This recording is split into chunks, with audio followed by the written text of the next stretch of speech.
اس میراثی کی بھی سن لیجئے گا یہ میراثی کیا فرما رہے ہیں۔ پیلا جا رہا ہے ایک اپنی طرف سے جہاز، اور وہ کہتا ہے جی کہ ہمارے بھی کوئی مشتاق سینیٹر ہے، ان کو بہت شوق ہے ہر وقت ٹی وی پہ آنے کا۔ وہ ایک ایسے مولوی ہیں جن کو بہت زیادہ شوق ہے، اس سے زیادہ میں نے شوق کسی کو نہیں دیکھا، ہر وقت وہ ٹی وی پہ آنا چاہتے ہیں۔ اب وہ وہاں پہ کبھی کہہ رہے ہوتے ہیں کہ میرا جو موبائل ہیک ہو گیا، پتہ نہیں کیا کیا۔ بھائی آپ ہیں کون جو آپ کو تمہیں کیا ضرورت پڑی ہے میراثی اپنی ماں یہاں پہ پیش کرنے کی؟ جاؤ کسی کلب میں ناچو، تمہاری کیا حیثیت ہے کہ تم آ کے سینیٹر مشتاق احمد کے اوپر بھونکو اور ان کے اوپر بات کرو گے؟ اس کو کیمرے پہ آنے کا بہت بڑا شوق ہے، وہ موت کے منہ میں پہنچے، مرد کا بچہ ہے، پٹھان کا بچہ ہے، موت کے منہ غزہ فلسطین پہنچا ہے، اسرائیل پہنچا ہے، تم اپنی آ کے اپنی ماں بہن ادھر کیمرے میں پیش کر رہے ہو؟ تمہارا تو کوئی حیثیت ہی نہیں ہے، تم ایک میراثی ہو، ایک ڈول ہو، ایک سنگنگ کرنے والا، ایک گانا بجانے والا، تمہاری کوئی حیثیت ہے؟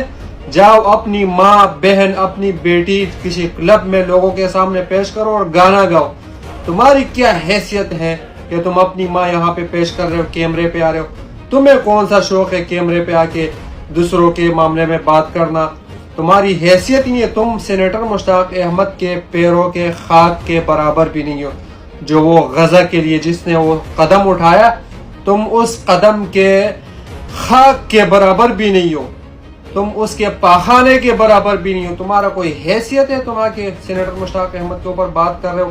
جاؤ اپنی ماں بہن لے جاؤ کسی کلب میں ناچو، گشتی کا بچہ، سور، ابلیس، بکواس کر رہے ہو میراثی۔ جاؤ اپنی بیٹی کو لے جاؤ اور ناچو۔